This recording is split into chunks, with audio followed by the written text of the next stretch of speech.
क्या रेखा, इतना बड़ा हाथ मार लिया फिर भी चिल्लीगिरी करने आ गई? राजा, तू ना मेरा कस्टमर है और अब तक करोड़पति बनी नहीं हूं मैं।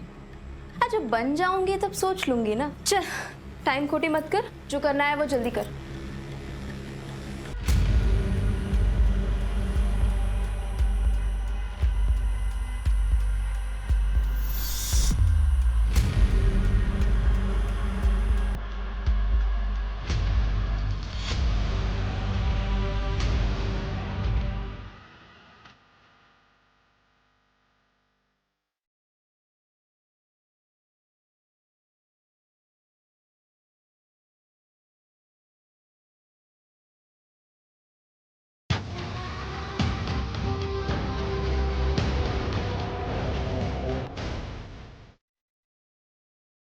ये थी धोखेबाज नंबर 103।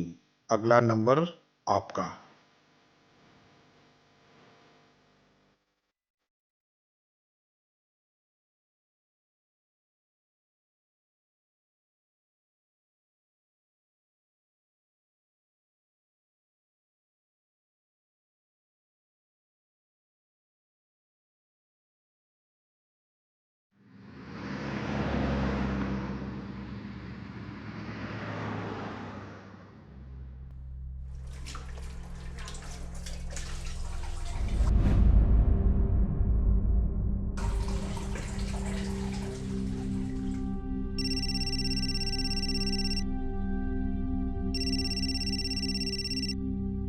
अरे ऋतिक, अरे पूरे 23 दिन बाद फोन किया तूने? बेटा हफ्ते में एक फोन तो किया कर। कैसा है तू? ठीक हूँ पापा, एक गुड न्यूज है। तू इंडिया आ रहा है? तो तू आ रहा है? कौन सी फ्लाइट से आ रहा है बता, मैं एयरपोर्ट पे लेने आ जाता हूँ। नहीं पापा, एनी प्रेग्नेंट है। क्या? अरे ये तो और भी खुशी की बात है। मैं कल ही आस पड़ोस में मिठाई बांट देता हूँ। हाँ, और मैं पहली वाली फ्लाइट पकड़ के चला आता हूँ वहां पर। अरे बच्चे का ख्याल रखने के लिए कोई ना कोई होना चाहिए ना वहां पर। मैं आता हूँ। पापा ये इंडिया नहीं अमेरिका है। हम लोग एनी के लिए एक मेड रखने वाले हैं, एवं वैसे ही बहुत खर्चे होते हैं। डिलीवरी के बाद मैं आपको एक वीडियो कॉल कर दूंगा। हाँ बेटा, वीडियो कॉल ही सही। पोते का मुंह वीडियो कॉल पर देख लेंगे। बेटा ऋतिक, आज अगर तुम्हारी माँ जिंदा होती तो बहुत खुश होती। कौन सी माँ पापा, पहली या दूसरी?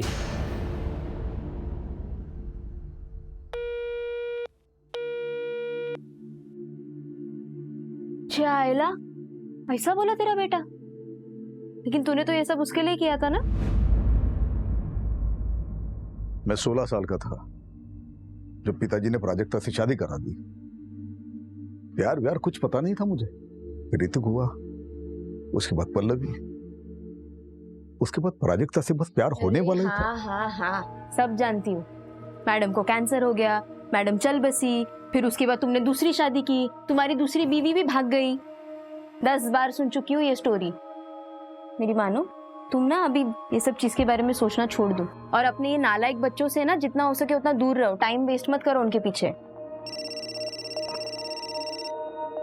ले, तुम्हारे छोटे भाई का फोन है। ये ना सबसे बड़ा वाला गिद्ध है, मैं बता रही हूँ। हाँ बोल अविनाश। हाँ नरेश भैया, कैसे हैं? मैं ठीक हूँ। पार्थ कैसा है? हाँ अच्छा है, एग्जाम देने गया है। अच्छा मैं क्या कह रहा था भैया, वो आपकी बीपी की दवा है ना? हाँ है।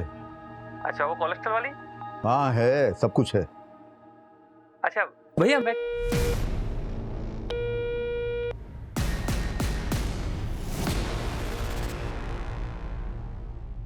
पापा दवाई का टाइम हो गया, आप दवाई ले लो, उठ जाओ। अरे वकील साहब। हाँ नमस्ते अंकल। नमस्ते नमस्ते। अरे कैसी है तबीयत? अरे भाई तेरे जैसा वकील ऐसे बीमार पड़ा रहेगा तो तेरे क्लाइंट को तो जज फांसी पे चढ़ा देगा। अरे नरेश तू भी। अरे आशीष बेटा, तो अंकल के लिए 2 चाय लेकर आ। हाँ। अरे नहीं, चाय नहीं, चाय अभी पी के आ रहा हूँ। रेखा ने बनाया था, तू बैठ। अरे नरेश, वो डिजिटल कॉइन्स के नाम बताओ जो पढ़ने वाले हैं। अरे अंकल, कोई कॉइन्स वाइन्स का दाम बताने की जरूरत नहीं है इनको। कैसे दाम कैसे फ्लक्चुएट होते रहते हैं उसके ऊपर नीचे, उनकी तरह ना इनका भी बीपी ऊपर नीचे होता रहेगा। अरे बाप की सेहत का इतना ही ख्याल है तो प्रताप के लिए एक बहू लेके आ अच्छी सी। अरे प्रताप, वो उस लड़की की फोटो भेजी थी ना मैंने तुम्हें, वो दिखाओ। ये वाली? ये देख, ये इसका नाम सुनिधि है, यहाँ वाशिम में परिवार के साथ रहती है। अच्छे है ना? हाँ, अब मुंह से आवाज नहीं निकलेगी है? देखो, लड़की अच्छी है और मुझे पसंद है। अगर खानदान अच्छा हो तो तुम बात आगे बढ़ाओ। ठीक है, तो मैं इसके पिताजी के साथ बात करता हूँ और उनका नंबर तुझे मैसेज कर देता हूँ। हाँ, ये ठीक है। अब तू आराम कर, मैं कपिल की दुकान पे जा रहा हूँ।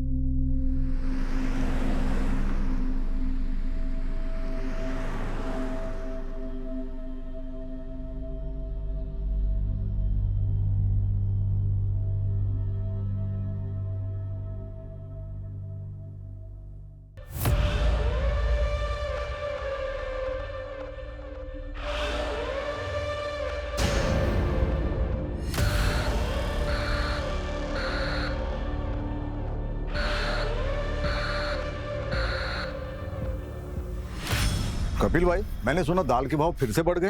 अरे नरेश भाई, इस बार महंगाई आसमान छू के रहेगी। Hello uncle. हेलो बेटा। आप मेरी डॉल लाए? तुम्हारी डॉल? हाँ लाया हूँ ना, घर पे रखी है। लेकिन वो डॉल तुम्हें तब मिलेगी जब तुम्हें 10 में से 10 मार्क्स आएंगे। ओह नो, 9 मार्क्स नहीं चलेंगे? ओह नो, 9 मार्क्स क्यों? वो मेरे को एक सवाल का जवाब नहीं आ रहा था ना। अरे बाप रे, फिर तो बड़ी प्रॉब्लम हो जाएगी कपिल भाई। कपिल भाई, आपकी बेटी तो आपसे भी होशियार है। अच्छा नरेश भाई, आपके हुए 2749 रुपए। ये 3000। छुट्टे में बाद में देता हूँ। ठीक है, बाय अंकल। बाय बेटा। चल आजा, इसका हिसाब करके बता। पापा थोड़ी जल्दी चालू कीजिए ना फैमिली मीटिंग। आप तो जानते हैं ना अमेरिका में टाइम की कितनी वैल्यू है। सब लोग ध्यान से सुनो, मैं अपनी सारी प्रॉपर्टी रेखा के नाम कर रहा हूँ। क्या? इस धंधे वाली के नाम? भैया आप पागल हो गए? इस घर पर मेरा भी अधिकार है। पापा सोच समझ के फैसला करिए। ये रेखा आपसे प्यार व्यार नहीं करती है। अगर आपने इसके नाम प्रॉपर्टी कर दी उसके बाद क्या? ये आपके साथ कुछ भी कर देगी पापा। पापा इससे अच्छा तो ना आप किसी और को डोनेट कर दीजिए प्रॉपर्टी। हे, तुम लोगों की तरह नहीं हूं मैं, समझी ना? इनसे प्यार करती हूँ और इनकी इज्जत भी करती हूँ। हम लोग मर गए हैं क्या? हमारा हक है इस प्रॉपर्टी पे। और ये कौन है जिसके नाम पे आप सब कुछ कर रहे हैं? ये तुम्हारी होने वाली माँ है। शादी कर रहा हूं मैं इससे। तुम लोगों के होने ना होने से मुझे कोई फर्क नहीं पड़ता, क्योंकि तुम लोगों में से कोई भी मुझे पूछता तक नहीं है। एक रेखा ही है जो हर वक्त हर दम मेरा ख्याल रखती है। छोड़िए ना, अब इन लोगों के चक्कर में अपना बीपी मत बढ़ाइए। ये लोग तो गैरों से भी बदतर हैं। आप चलिए।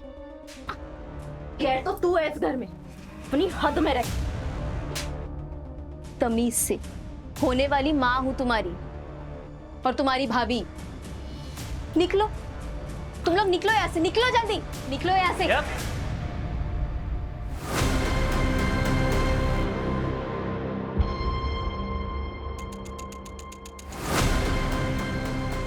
बुढ़ापे में दिमाग खराब हो गया पापा जी का।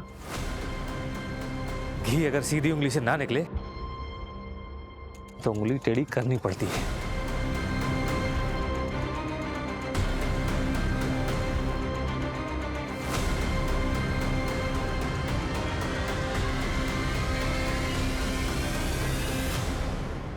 पापा थोड़ी जल्दी चालू कीजिए ना फैमिली मीटिंग।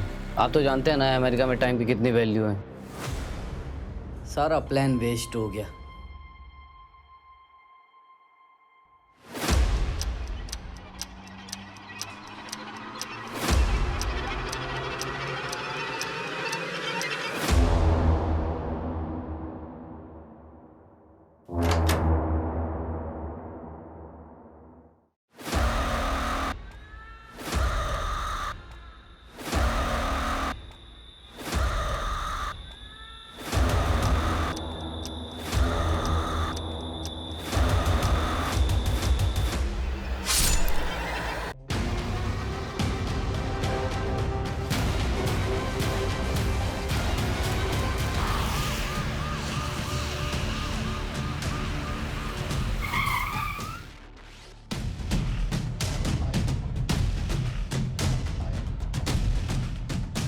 सर, विक्टिम की मंगेतर ने बॉडी देखकर हमें इन्फॉर्म किया। अब देखिए ना क्या हो गया इन्हें। नहीं छूटो नरेश। ये कौन है? सर यही तो है मंगेतर। इनकी? सर इस तरफ आइए। विक्टिम का नाम नरेश देशमुख है, अकेला रहता था। फैमिली? एक बेटी है जो यहीं कमलाबाद में रहती है, बेटा यूएस में रहता है और एक छोटा भाई है जो यशवंत कॉलोनी में रहता है। सबको इन्फॉर्म कर दिया है सर।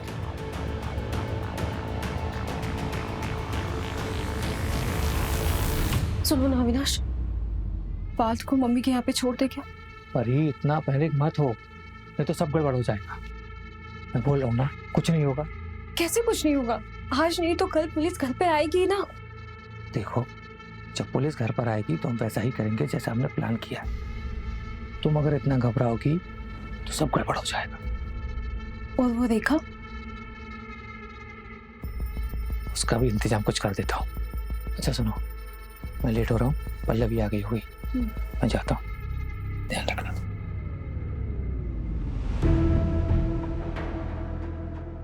कल रात को 8 बजे तक मैं ऐसे निकल गई थी।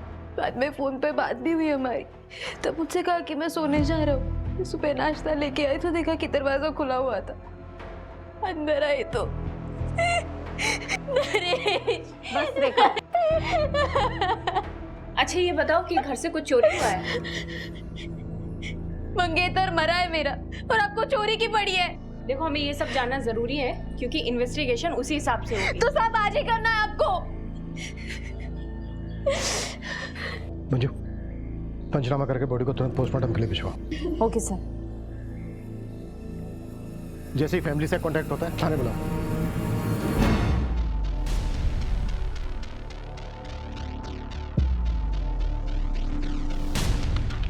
सूरज ऊपर चेक किया?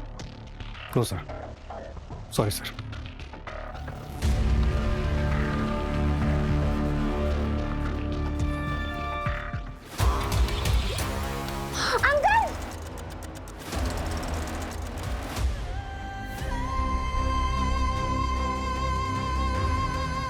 रिया, रिया, रिया, सर किसने मारा?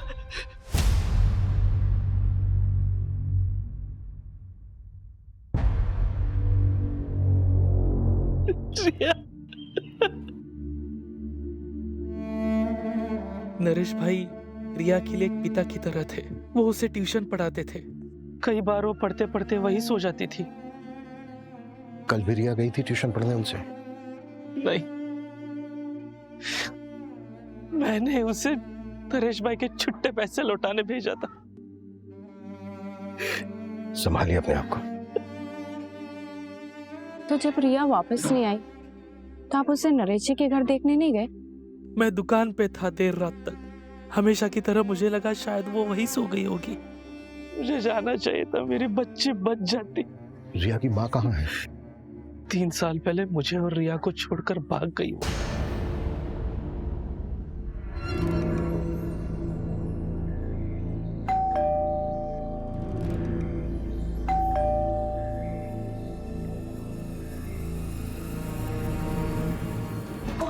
अरे हेलो, कहाँ अंदर घुसे जा रहे हो? कहाँ है पापा की बॉडी? पुलिस वाले ले गए। और हाँ, तुम दोनों को भी थाने बुलाया। और तुझे यहीं छोड़ गए? हाँ, उन्होंने कहा कि घर वालों को भेज देना। अक्सर असली दुश्मन घर वाले ही होता है ना। चल पल्लवी। वैसे कल रात के झगड़े के बारे में मैंने अब तक पुलिस वालों को नहीं बताया। हाँ, अगर चाहती तो बता सकती। मतलब क्या है तेरा? कल रात को ही तुम लोगों के साथ उनका झगड़ा हुआ। या आप पागल हो गए? इस घर पर मेरा भी अधिकार है। और कल रात को ही उनका मर्डर भी हो गया। अब इसका मतलब तुम निकालोगे या मैं पुलिस वालों को बताऊं? क्योंकि वो एकदम परफेक्ट मतलब निकालेंगे नहीं। सुन, वो मेरे भैया थे और पल्लवी के पिता। खून का रिश्ता है हमारा उनसे। और तू ना हमसे दूर ही रहना। चल पल्लवी।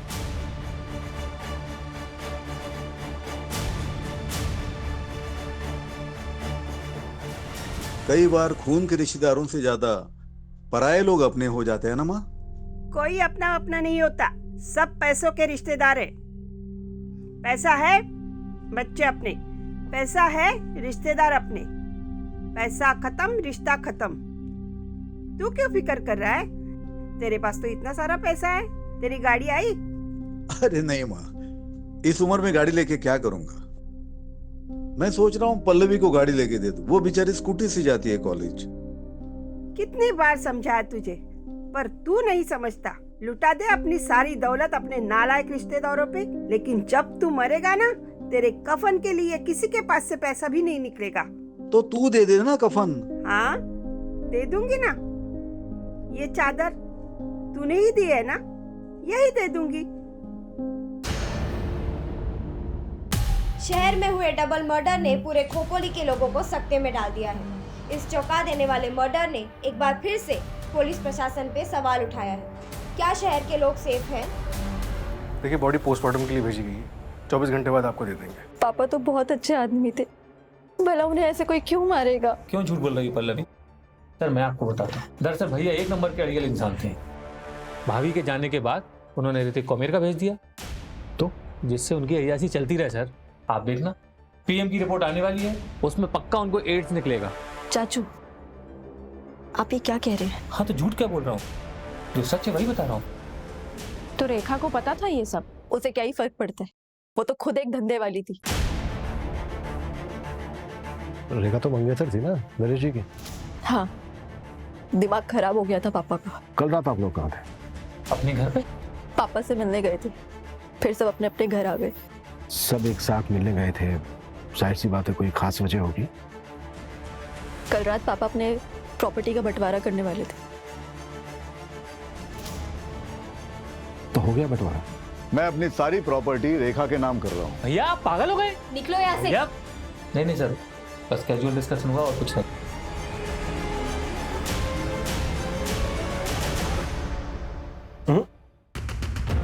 फैमिली में प्रॉपर्टी के बंटवारे को लेकर डिस्कशन कभी कैजुअल नहीं हो सकता। सूरज, फैमिली के सभी मेंबर्स की डिटेल निकालो और नरेश की बैंक डिटेल्स भी। सर मैंने बैंक डिटेल्स चेक की थी, उसमें कुछ भी नहीं निकला। सर वो नौटंकी रेखा, वो कल रात भी एक कस्टमर के पास गई थी।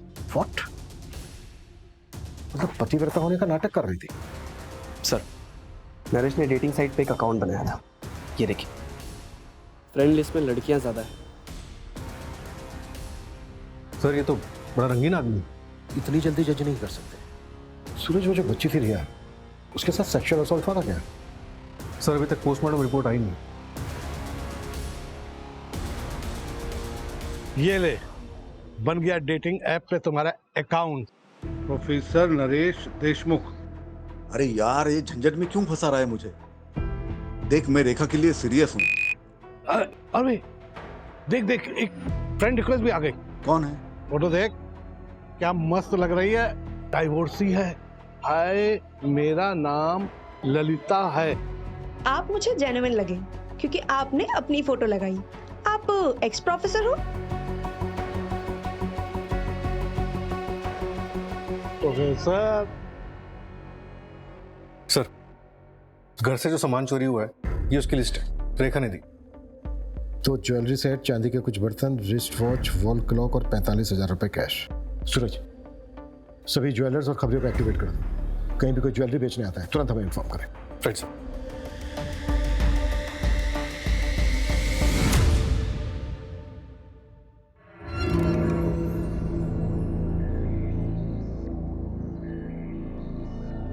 सर कपिल की बीवी नीतू के बारे में पता किया मैंने। रत्नागिरी से है। वहाँ उसका मायका भी है और 8 महीने से वहाँ वो किसी आदमी के साथ रह रही है। कपिल ने अपनी बीवी को डिवोर्स दिया था क्या? पता नहीं सर, लेकिन नीतू ने कभी रिया को ले जाने की भी कोशिश नहीं की। अविनाश, उस रात झगड़े के बाद तुम वापस घर नहीं आए थे? कहाँ गए थे? वो अपने एक दोस्त के यहाँ गया था। क्यों? ऐसे ही। और जब मैं घर पर आया तब तुम घर पर नहीं थी। कहाँ गई थी? कचरा फेंकने गई थी। फालतू के सवाल मत पूछा करो मुझसे।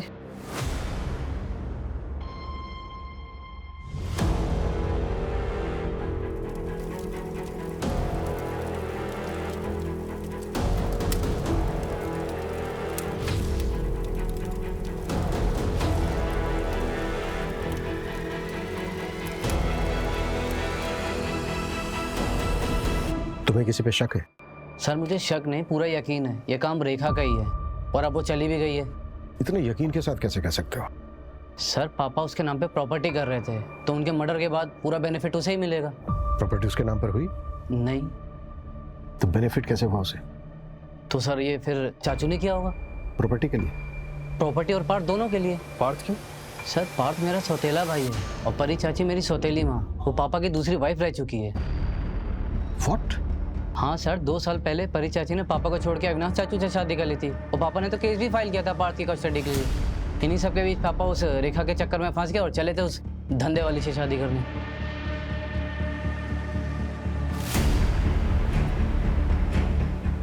तुम इंडिया कब आए?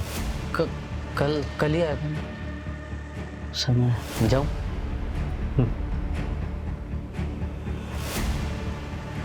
ये बात हमें अविनाश और परी ने क्यों नहीं बताई?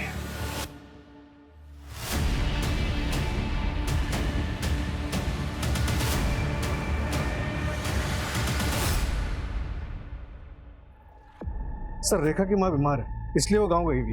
ये रेखा की माँ है भी या नहीं? सर पोस्टमार्टम रिपोर्ट आ गई है। नरेश की मौत 31 मार्च की रात को 9 से 1 के बीच में हुई थी। काफी स्ट्रगल हुआ और घर के मेन डोर पर कोई फोर्सेंटी के निशान नहीं थे।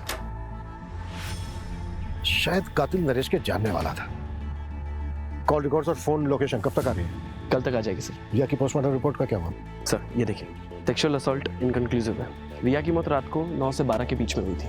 हो सकता है रिया को नरेश से पहले मारा गया, लेकिन डिफरेंस सिर्फ 1 घंटे का है। तो क्या मेन टारगेट रिया थी?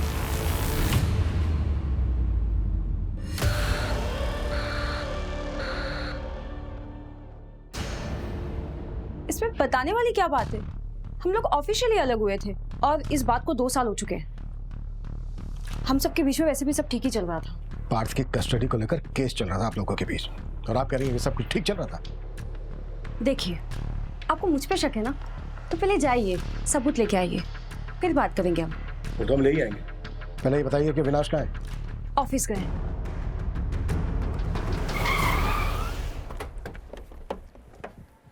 सर नरेश की सीडीआर में किसी ललिता चौहान नाम की लड़की का नंबर मिला है। काफी बातें होती रहती थी उससे। वैसे ललिता तुम्हारी फैमिली में और कौन कौन है? मैं और मेरी मम्मी। और आपकी? सेम, मैं और मेरी मम्मी। किसी दिन मेरी मम्मी से मिलवाऊंगा मैं तुम्हें। श्योर।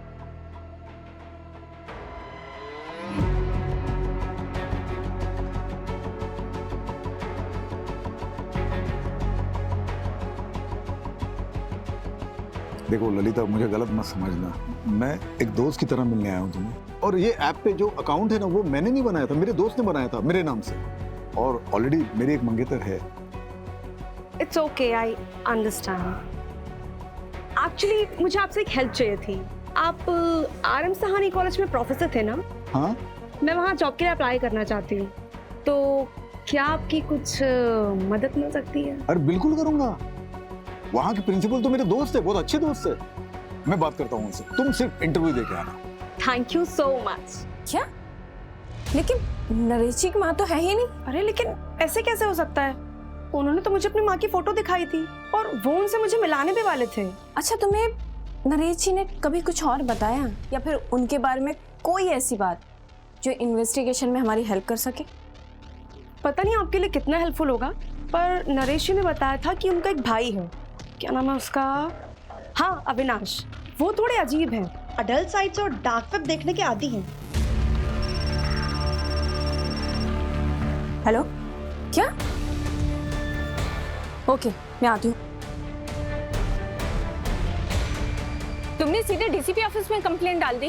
अरे तुम्हें हमारे पास आना चाहिए था ना। तो तुम्हें ये लगता है कि तुम्हारी वाइफ नीतू ने रिया को मारा है? लगता नहीं है मैडम, मुझे यकीन है, क्योंकि उस दिन नीतू यहीं खोपोली में थी।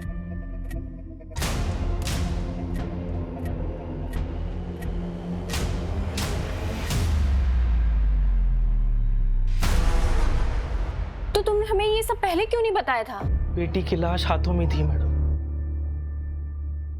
मेरा दिमाग सुन हो गया था। तो जब याद आया था तब पुलिस स्टेशन आना चाहिए था ना।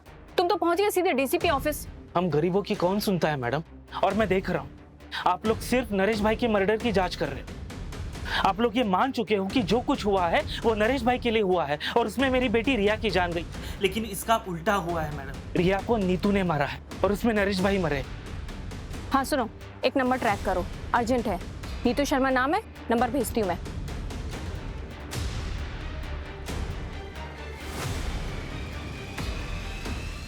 चलो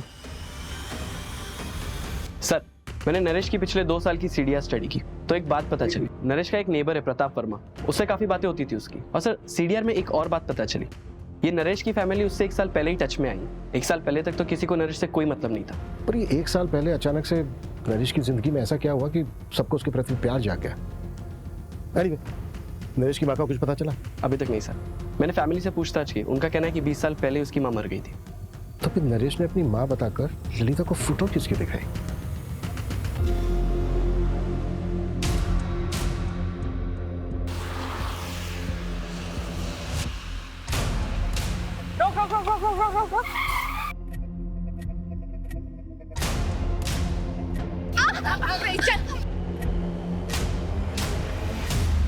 मैंने कुछ नहीं किया, मैं तो अपनी रिया को वापस लेने आई थी।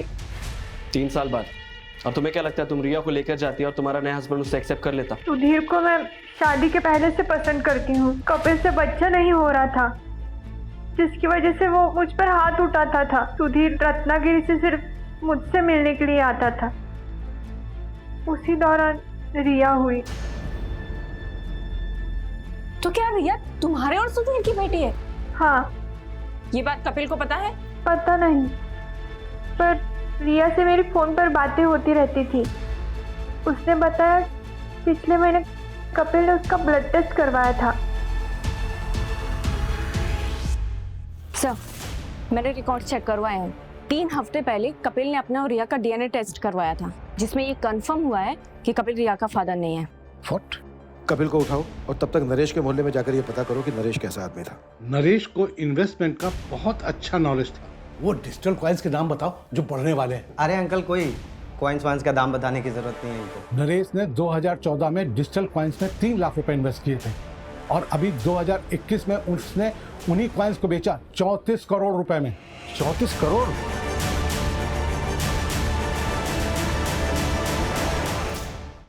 कहाँ है ये 34 करोड़? हमने तो उनका बैंक अकाउंट चेक किया था, उसमें तो कुछ भी नहीं मिला। अबे 34 करोड़ कहाँ है ये तो मुझे नहीं पता, लेकिन ये नरेश के रिश्तेदार जो उसके पीछे दुम हिलाते घूम रहे हैं वो सिर्फ उस 34 करोड़ के लिए। 34 करोड़ ना नरेश के बैंक अकाउंट में है और ना ही उतना पैसा उसके घर में मिला। हाँ सर, पूरे 34 करोड़ रुपए गायब है। आखिर इतना सारा पैसा उसने रखा कहाँ होगा? और सर 1 साल से इतना पैसा रखना क्राइम को खुला इन्विटेशन देने के बराबर है। सर, कपिल फरार हो गया है। उसके घर में ताला लगा है और नंबर भी स्विच ऑफ आ रहा है।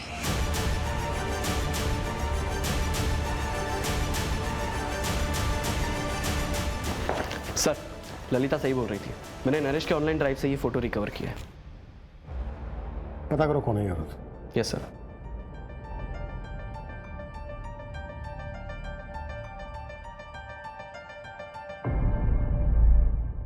बेटी पल्लवी, उसका एक लड़की के साथ अफेयर है। व्हाट? हाँ सर, सुनिधि नाम है उसका। ये देख, ये इसका नाम सुनिधि है, यहाँ वाशिम में परिवार के साथ रहती है। दोनों लिव इन में रहते हैं। नरेश ने इन दोनों को अलग करने की भी कोशिश की थी। देखो सुनिधि, मैंने तुम्हारे लिए बहुत अच्छा लड़का देखा है, अच्छी फैमिली से, मेरे दोस्त प्रताप का बेटा है, वकील फैमिली से। पापा, आई डोंट बिलीव दिस। मुझे लगा आप यहाँ पे मेरे और सुनिधि के रिश्ते को एक्सेप्ट करने आए, लेकिन आप तो हमारे रिश्ते को तोड़ने में लगे। लेकिन मैं ऐसा होने नहीं दूंगी। बाप हूं तुम्हारा, फिक्र है तुम्हारी, इसलिए ये गलती तुमसे होने नहीं दूंगा मैं। मेरे जीते जी ये शादी हो नहीं सकती। ठीक है, फिर आप मेरे लिए मर गए। चल सुनिए। यार, नरेश अंकल ने पापा को फिर से फोन किया था। लड़के वालों को ये रिश्ता मंजूर है, उन्होंने मुझे लड़का देखने के लिए बुलाया है। तू फिक्र मत कर, मैं हमारे बीच किसी को भी नहीं आने दूंगी, किसी को भी नहीं। सर, अविनाश की सीडीआर के मुताबिक 31 मार्च की रात को उसका फोन रात 9 बजे से 12 बजे तक बंद था। 9 से 12 के बीच में फोन बंद था। नरेश और रिया का मर्डर भी इसी बीच में हुआ। मतलब पॉसिबल है कि उस रात को अपने घर गए ही ना हो। उस रात झगड़े के बाद तुम वापस घर नहीं आए थे, कहाँ गए थे? सूरज, अविनाश को उठा लो। और रेखा का क्या हुआ? उसकी माँ है? नहीं है सर, 6 साल पहले गुजर गई और अब रेखा का फोन भी बंद आ रहा है। उसके पास 3 नंबर हैं, तीनों ट्रैकिंग पे डाले, लेकिन तीनों के तीनों बंद हैं। कहीं ऐसा तो नहीं है कि रेखा ने ही नरेश का मर्डर किया और उसका सारा पैसा लेकर फुर्र हो गई? शतरंज के खेल में रानी सबसे ज्यादा चालबाज होती है। सूरज, अपने सारे कब्जे को एक्टिव कर दो, जितनी फोर्स चाहिए लगा दो, लेकिन रेखा मुझे जल्द से जल्द लॉकअप में चाहिए। अविनाश को तुरंत अरेस्ट करो, इससे पहले कि वो भी हमारे हाथ से निकल जाए। वो याद आया? हाँ, वो 34 करोड़ वाली बात। मुझे पता था कि भैया के पास 34 करोड़ रुपए हैं, पर मैंने नरेश भैया का मर्डर नहीं किया सर। 31 मार्च की रात को अपना मोबाइल फोन बंद करके कहाँ गया था तुम? वो मैं अपने एक दोस्त के यहाँ गया था। दोस्त का नाम और नंबर बोल। बंसी नाम है उसका, नंबर मेरे मोबाइल में है, मैं देख के बताता हूँ आपको। उसकी ज़रूरत नहीं है, नंबर है हमारे पास 733219। रेखा का नंबर है ये। क्राइम की रात को रेखा अपने क्लाइंट से मिलने गई थी और वो क्लाइंट तुम हो।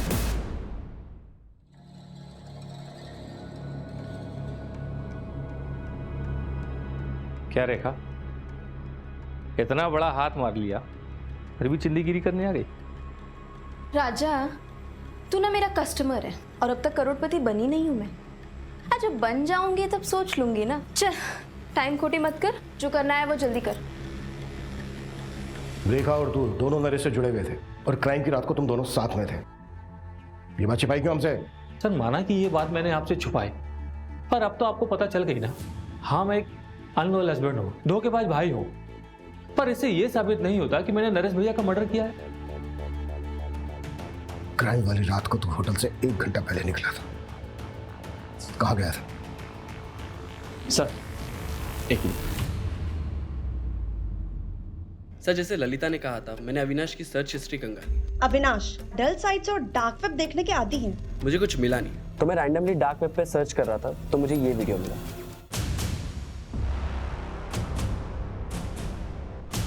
कौन है ये लोग? ट्रैक किया जा सकता है इनको? पॉसिबल है, पर टाइम टेकिंग है सर। लेकिन मुझे आपको और एक चीज़ दिखानी है।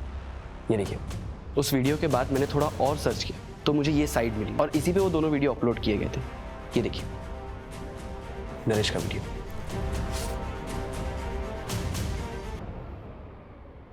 नरेश का मर्डर रिकॉर्ड किया गया, इसका मतलब ये कि कम से कम 2 लोग थे वहां पर। और तो और सर, नरेश के नाम से ही अपलोड किया गया है। वीडियो का टाइटल है नरेश देशमुख पनिशमेंट। कैसा पनिशमेंट? और वो जो दूसरा वीडियो बता रहे थे वो? हाँ सर। मंजू, ये वही लड़की है ना जिसके साथ नरेश चैट करता था? हाँ सर, ललिता, और इससे मैंने बात भी की थी। विपुल, ये वीडियो जिसने अपलोड किया है उसको ट्रैक करने की कोशिश करो। ये बंदा जल्द से जल्द चाहिए मुझे। Okay sir. मेरा नाम कपिल गुप्ता है, मैं खोपोली महाराष्ट्र का रहने वाला हूँ। मुझे आप लोगों से एक जरूरी बात कहनी है। सर, अपलोडर का आईपी एड्रेस ट्रैक हो गया है। ये देखिए, ये वीडियो आज सुबह ही अपलोड हुई है। धोखेबाज की तलाश जारी है। अगर आपको भी किसी ने धोखा दिया है तो उसका प्रोफाइल हमें भेजिए, उसकी सजा हम तय करेंगे। ये तो खुलेआम सुपारी उठा रहा है। नहीं सर, हर कोई डार्क वेब एक्सेस नहीं कर सकता।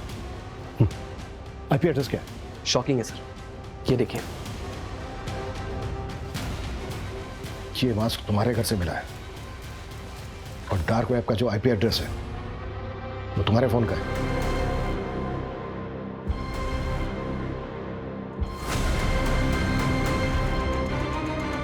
सर, हम लोग सिर्फ फेक मर्डर सीन शूट करते थे, वायरल होने के लिए। हमने नरेश का मर्डर नहीं किया है। तो तुम अपने फादर को उनके नाम से बुलाते हो? मेरा कोई बाप नहीं है, सिर्फ एक माँ है। इस लड़की के साथ क्या किया? कौन है ये? हम नहीं जानते। ये बच्चे नरेश का मर्डर करेंगे मुझे नहीं लगता। नरेश का मर्डर बहुत ही ब्रूटली हुआ है, इनके बस की बात नहीं है। सर, वो बूढ़ी औरत, उसको ट्रेस कर लिया है, लोकेशन मिल गई उसकी। गुड। कपिल की लोकेशन मिली? नहीं सर, कपिल अभी भी फरार है। चलो तब तक बूढ़ी औरत से मिलते हैं। Okay sir. सर उस बूढ़ी औरत को ओल्ड पुणे हाईवे पे देखा गया है।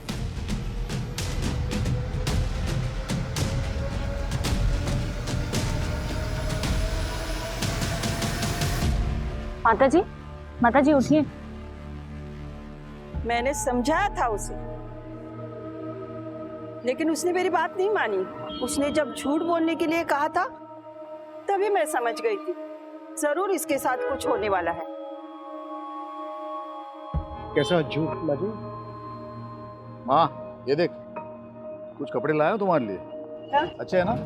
मैं क्या बोल रहा हूँ, कब तक तू ऐसे सड़कों पे पड़ी रहेगी? चल ना घर चलना। अरे बाबा, अपने घर की महाभारत झेल चुकी हूँ मैं। बेटा और बहू ने सड़कों पे फेंक दिया, अब तेरे घर की महाभारत झेलूं? मुझसे नहीं होगा। अरे माँ, मेरे घर में महाभारत होने के लिए घर में कोई होना भी तो चाहिए। क्यों? पैसों की बात सुनकर कोई नहीं आया? सोचा था 34 करोड़ का झूठ बोलूंगा तो सारे दौड़े चले आएंगे, सारे साथ में रहेंगे, फैमिली साथ रहेगी, अच्छा लगेगा। तो कोई फायदा नहीं हुआ। उन्हें प्यार नहीं है मुझसे, पैसों के लिए फोन करो, दिखावे के लिए फोन करो। तो क्या वो क्रिप्टो की 34 करोड़ वाली बात झूठ थी? और नहीं तो क्या। अरे अरे साहब, 34 करोड़ होते तो राजा की तरह नहीं रहता।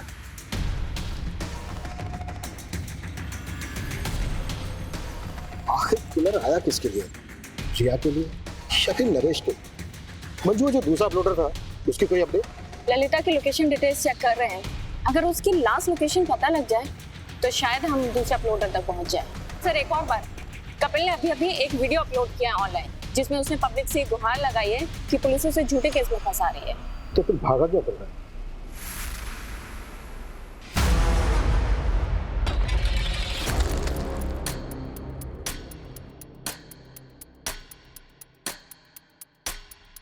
रिया, ये ले, ये नरेश अंकल को पैसे लौटा दे। अभी? हाँ अभी, और वहीं पे सो जाना। बाबा मुझे आपके साथ रहना है। बोला ना तुझे एक बार, समझ में नहीं आता? जा।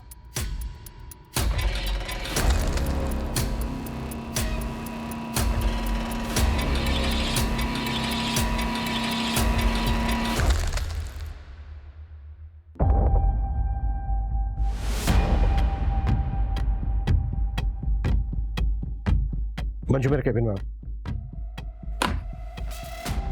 Yes sir. मंजू, ये देखो, इस साइड पे जितने भी वीडियो हैं उनमें जो मास्क है उसमें साइड लॉक नहीं है। और ये ललिता वाला वीडियो देखो, इसमें जो मास्क है उसमें साइड लॉक है, मतलब दोनों मास्क अलग है। और मुझे ये पता करना है कि दोनों मास्क कहाँ से खरीदे गए। सर सूरज सर उसी में लगे हुए हैं। ओके। और ये ललिता वाला वीडियो ना जरा ध्यान से देखो। जब भी किसी जिंदा इंसान को जलाया जाता है तो वो चीखता है, चिल्लाता है, तड़पता है, इधर उधर भागता है, लेकिन ललिता की बॉडी में कोई मूवमेंट नहीं है, सिर्फ चीखने की आवाजें आ रही है। तो क्या ये साउंड फेक है?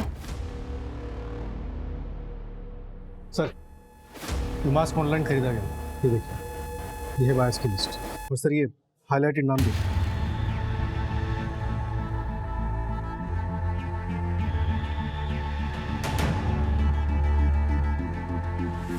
मंजू, लोकेशन ट्रैक हो गई है, मैंने तुम्हें डिटेल्स भेज दी।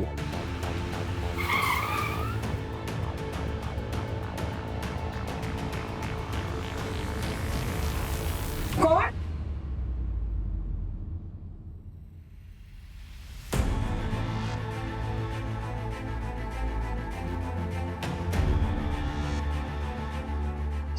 सर मैं बताती हूँ सर मैं एक एक्टर हूँ। मराठी सीरियल में छोटे मोटे रोल प्ले करती हूँ। उसने मुझे बोला एक रोल प्ले करना है। सुन के मैंने शुरुआत में मना कर दिया सर, शपथ। पर फिर घर का रेंट और खर्चे तो मैंने कर लिया सर।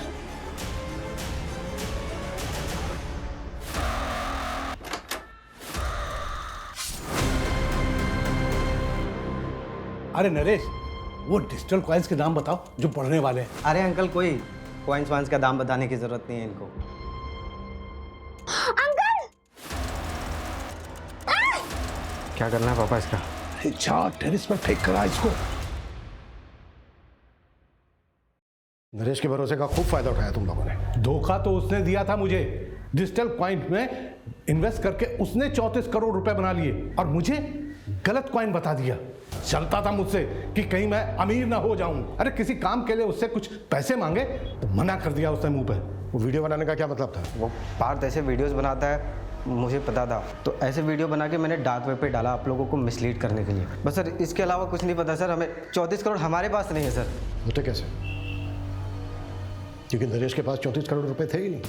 उसे कोई डिजिटल कॉइन्स नहीं बेचे थे। ये एक झूठी कहानी थी। तो पापा ने हमारा प्यार पाने के लिए झूठ बोला और इस वजह से हुआ पापा का मर्डर? हाँ, प्रताप, आशीष और ललिता को हमने मर्डर और साइबर फ्रॉड के आरोप में अरेस्ट कर लिया है। देखो, ये क्राइम भले ही उन्होंने किया, पर इस क्राइम को हवा तुम लोगों ने दी। तुम लोगों का प्यार पाने के लिए उन्होंने एक झूठी कहानी गढ़ी और वही कहानी सबको बोली। उन्हें लगा शायद पैसों का लालच, पैसों की भूख तुम लोगों को उनके पास वापस ले आएगी, पर वो गलत थे, क्योंकि तुम लोग तो लौटे ही नहीं। और उस झूठी कहानी ने गिद्धों को निमंत्रण दिया, जिसकी वजह से वो अपनी जान कमा बैठे। और उनके साथ वो बच्ची रिया भी बेवजह मारी गई। ये जिंदगी बहुत छोटी है, इसे अपनों के साथ बहुत प्यार से गुजारिए। कभी उन्हें अकेलेपन का एहसास नहीं होने देना चाहिए।